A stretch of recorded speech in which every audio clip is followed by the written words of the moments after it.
Why do most seniors struggle to reach 80?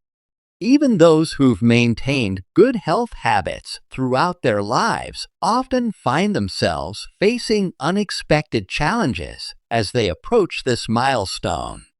The truth is, most people assume that reaching 80 is simply about avoiding major diseases or maintaining basic health, but that's far from the whole story.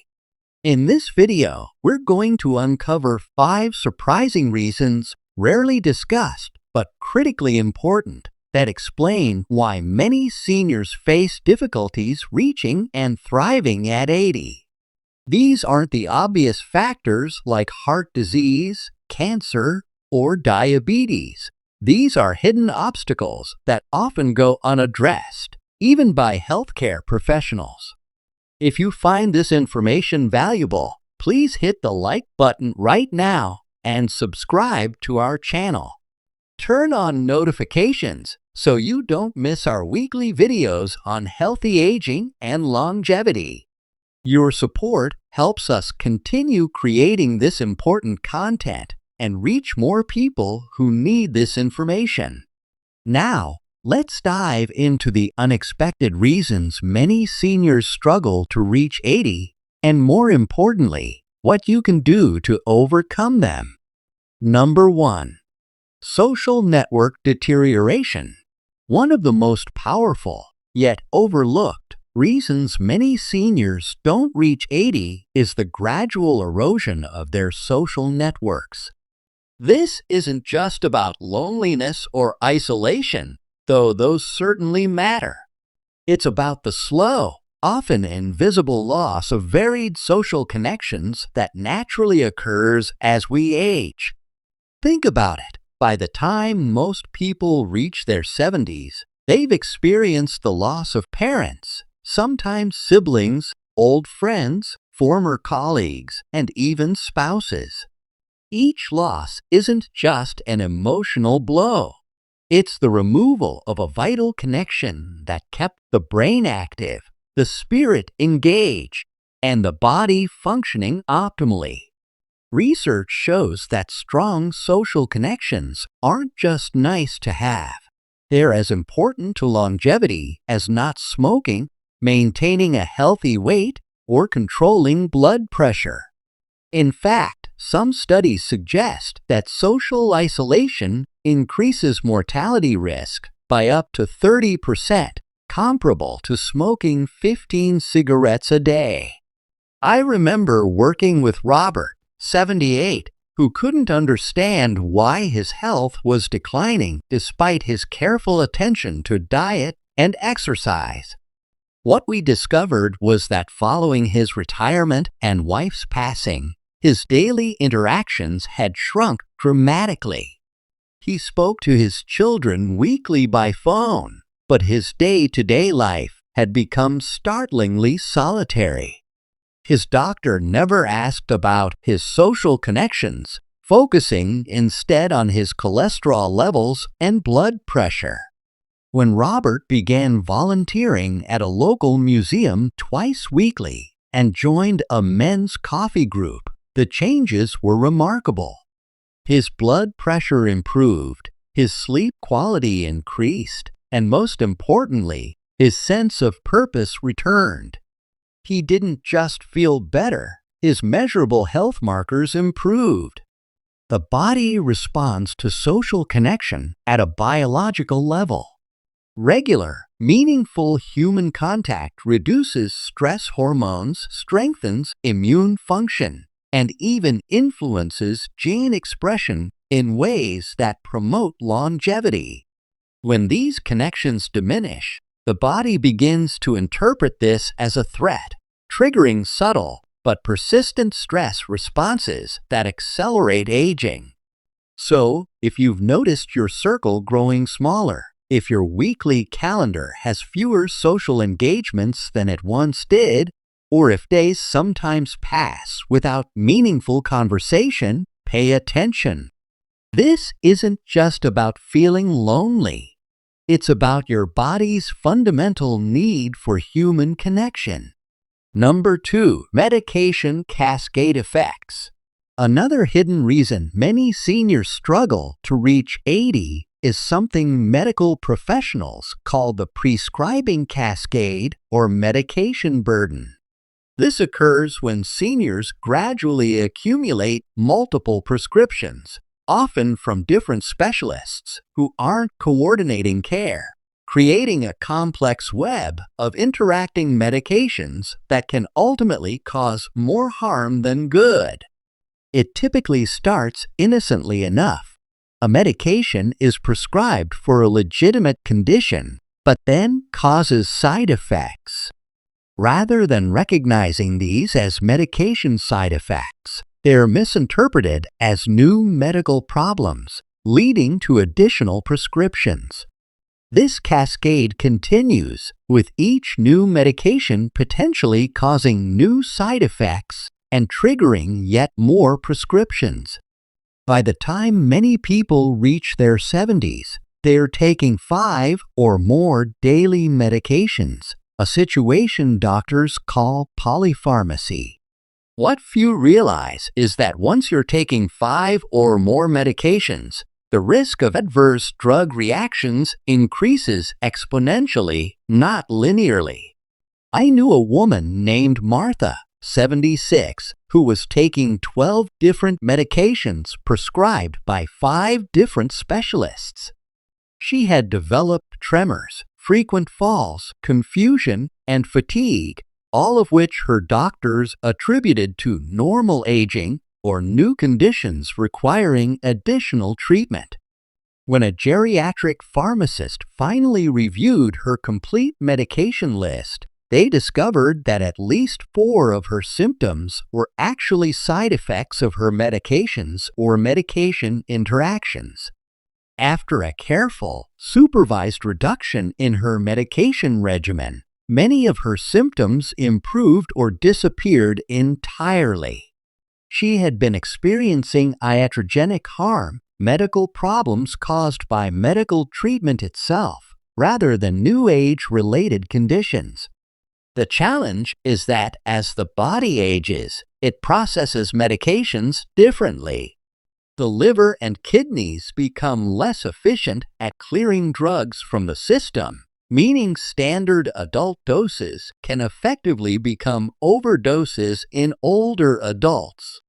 Additionally, many clinical trials for medications don't include older adults, so the prescribing guidelines may not be appropriate for seniors. So if you or a loved one is taking multiple medications and experiencing new symptoms, especially dizziness, confusion, falls, or changes in appetite, don't automatically assume these are new conditions or inevitable aspects of aging. Request a comprehensive medication review from a geriatric pharmacist or geriatrician, professionals who specialize in the unique needs of older adults. Number 3. Micronutrient deficiencies. A third unexpected factor preventing many seniors from reaching 80 is hidden micronutrient deficiencies that silently undermine health. Despite living in an age of abundant food, many older adults are significantly deficient in essential vitamins and minerals that their bodies need for basic functions. These deficiencies don't happen overnight. They develop gradually over years, often without obvious symptoms until they reach critical levels. By then, they've already compromised immune function, bone health, cognitive abilities, and cellular repair mechanisms. Several factors make seniors particularly vulnerable to these deficiencies. Age-related changes in digestion mean the body absorbs fewer nutrients from food. Many medications further interfere with nutrient absorption or increase nutrient excretion. Reduced appetite and food intake, common in older adults, means fewer opportunities to obtain these vital compounds. and changing taste buds often lead seniors to choose less nutrient-dense foods. What's particularly troubling is that standard blood tests often miss these deficiencies. A test might show normal levels of a nutrient when the levels are actually insufficient for optimal function, especially in an aging body with greater needs. I worked with James, 74, who had been experiencing increasing fatigue, muscle weakness, and frequent infections.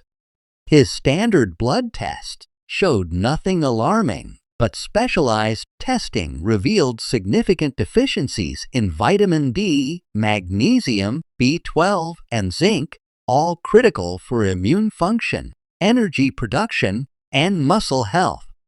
Despite eating what he considered a balanced diet, his body wasn't absorbing or utilizing these nutrients effectively. With targeted supplementation and dietary changes, his energy returned, his infections decreased, and his strength improved dramatically. What had been dismissed as normal aging was actually a correctable nutritional issue. The most common deficiencies in seniors include vitamin D, vitamin B12, magnesium, potassium, and zinc. Each plays crucial roles in hundreds of bodily processes, from maintaining bone density and muscle function to supporting brain health and immune responses. When these levels fall, the body prioritizes essential short-term functions while sacrificing long-term maintenance and repair, accelerating the aging process. So if you're experiencing fatigue, weakness, cognitive changes, or frequent illness, consider comprehensive micronutrient testing beyond standard blood work.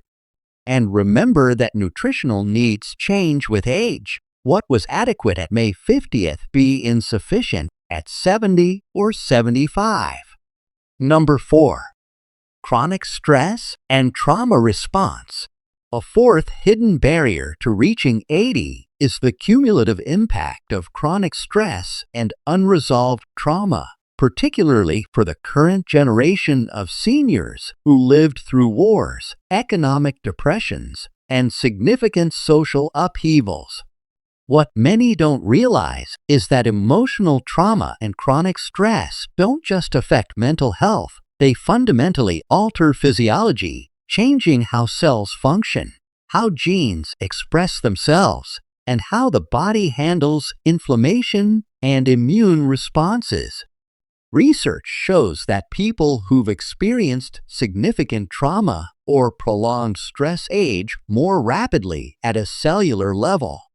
Their telomeres, the protective caps on chromosomes that shorten with age, decrease more quickly. Their inflammatory markers remain elevated, and their stress response systems become chronically activated, wearing down vital organs and systems. I remember working with William, a 76-year-old Vietnam veteran who had been managing his PTSD symptoms for decades. What he didn't understand was how these long-term stress responses were affecting his physical health, contributing to his hypertension, digestive issues, and sleep disturbances, all factors that were threatening his longevity. When he finally received integrated treatment addressing both the psychological and physiological aspects of his trauma, many of his physical symptoms improved. His blood pressure stabilized, his sleep deepened, and his inflammatory markers decreased. The current generation of seniors grew up in an era when seeking help for emotional or psychological issues carried significant stigma. Many were taught to tough it out or keep a stiff upper lip.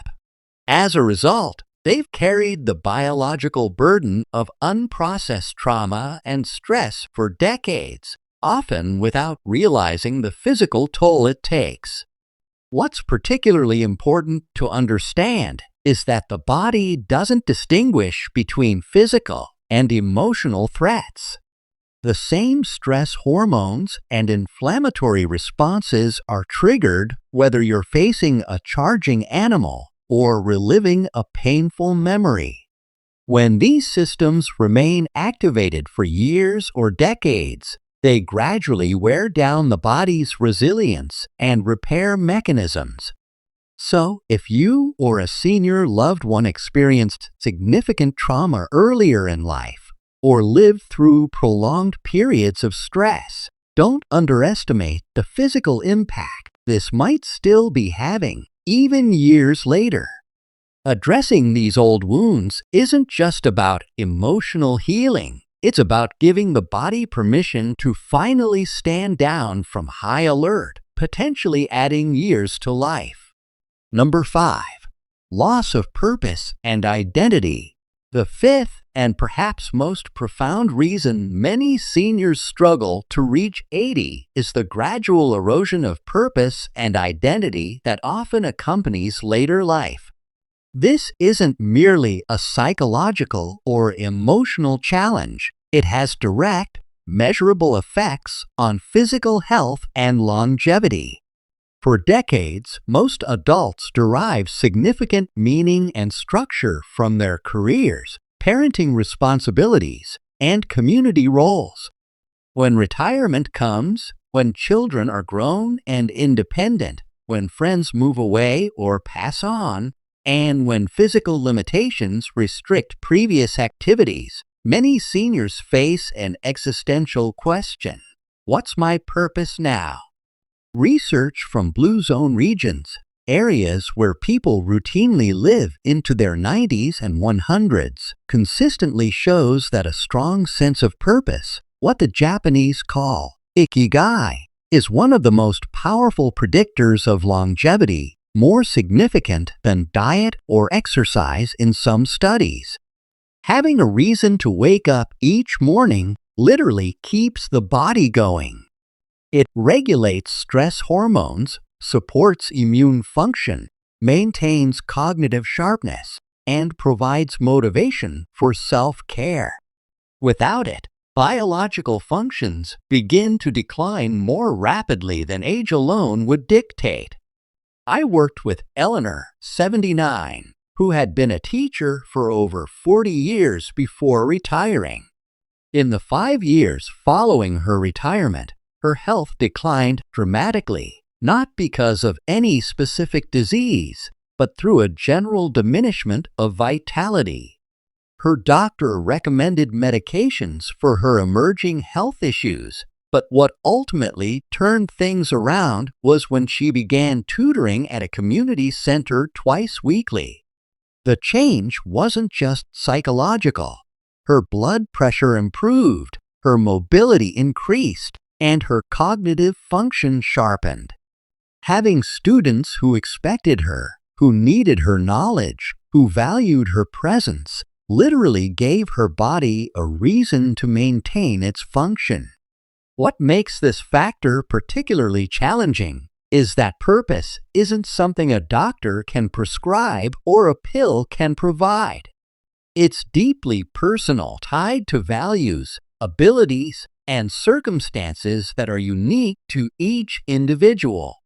And yet, it may be more essential to reaching 80 in good health than many medical interventions. So, if you or a senior loved one is struggling with this transition, recognize that finding new sources of meaning isn't a luxury or a feel-good exercise. It's a biological necessity. Whether it's mentoring younger generations, creating art, volunteering, or simply being the family historian, having a reason to be here is one of the most powerful medicines available. Final thoughts. As we reach the end of this video, I want to emphasize something important. These 5 factors, social network deterioration, medication cascade effects, micronutrient deficiencies, chronic stress responses, and loss of purpose, aren't inevitable aspects of aging. They're common challenges, yes, but they're also largely addressable with awareness and the right support. What makes these factors particularly significant is how they interact and compound each other. Social isolation can lead to depression, which can lead to poor nutrition, which can worsen health, which can lead to more medications, creating a downward spiral that accelerates with each turn. But the reverse is also true. Improvements in one area often create positive ripple effects across others. Expanding social connections can increase sense of purpose, which can improve stress resilience, which can enhance nutrient absorption, which can reduce medication needs. The journey to 80 and beyond isn't just about avoiding disease. It's about cultivating resilience, connection, purpose, and balance. It's about addressing the subtle factors that quietly determine whether your later years will be vibrant or challenging. So, which of these 5 factors resonated most with you? Which one might you help address in your own life or in the life of a senior you care about? Remember, small changes in these areas often yield disproportionate benefits, especially when started early enough. Thank you for watching this video. If you found it helpful, please give it a thumbs up and share it with someone who might benefit from this information. Don't forget to subscribe to our channel and turn on notifications for more videos on healthy aging and longevity. Your support helps us continue creating valuable content like this. And please leave a comment below sharing your thoughts or experiences with any of these factors. Your insights might help someone else on their journey to a long, healthy life. We read every comment and value your participation in this community of people committed to aging well. Until next time, remember that reaching 80 isn't just about luck or genetics.